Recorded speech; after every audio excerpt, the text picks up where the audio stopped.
नमस्कार, बिहार तक देख रहे हैं आप और आपके साथ मैं हूं आशीष अभिनव।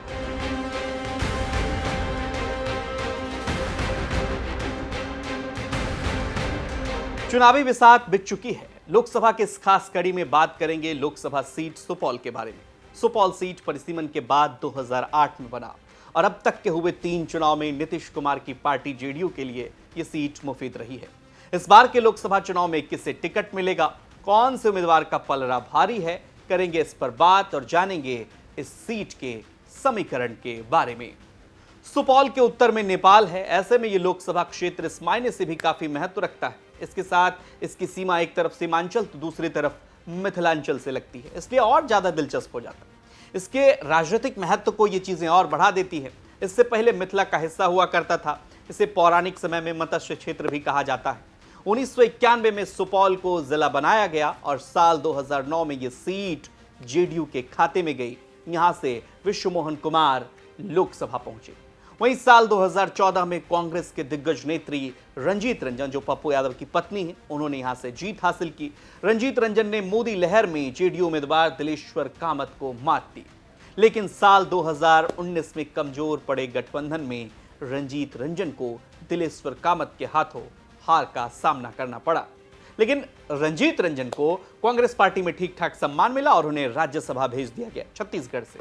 बात विधानसभा की स्थिति के बारे में करें तो विधानसभा की जो स्थिति है वो लोकसभा सीट के अंतर्गत 6 विधानसभा निर्मली, पिपरा, सुपौल, त्रिवेणीगंज, छतरपुर और सिंहेश्वर शामिल है। निर्मली, सुपौल, त्रिवेणीगंज पर फिलहाल जनता दल यूनाइटेड का कब्जा, छतरपुर और पिपरा पर भारतीय जनता पार्टी का कब्जा, वहीं सिंहेश्वर सीट पर आरजेडी का कब्जा है।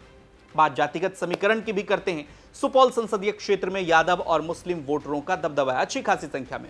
ओबीसी और मुसहर मतदाता जो हैं वो भी यहाँ गेम चेंजर, यानी कभी भी जिस तरफ जाएंगे पलड़ा हो सकता है उनका भारी पड़ जाए। वोटरों की संख्या की बात करें तो 12,80,000 के करीब यहाँ पर टोटल मतदाता हैं। इनमें से 6,73,000 के करीब पुरुष और 6,07,000 के करीब महिला वोटर्स शामिल हैं। मौजूदा हालात पर बात कर लेते हैं। इस सीट पर रंजीत रंजन के पति और जन अधिकार पार्टी के अध्यक्ष पूर्व सांसद पप्पू यादव का अच्छा खासा दबदबा रहा है।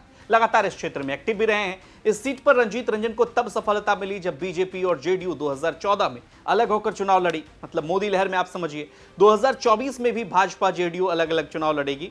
अब ऐसा माना जा रहा है कि इस सीट पर महागठबंधन के जिस दल को चुनाव लड़ने का मौका मिलेगा उनके लिए थोड़ी राहत की बात जरूर होगी।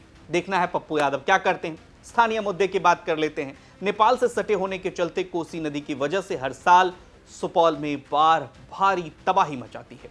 यही वजह है कि बरसात और मौसम में 40% से ज्यादा लोगों को पलायन करना पड़ता है, छोड़ना पड़ता है घर। इसके अलावा रेल सेवा के अभाव के चलते काफी परेशानी होती है लोगों को। शिक्षा और स्वास्थ्य के क्षेत्र में सुपौल काफी पिछड़ा है।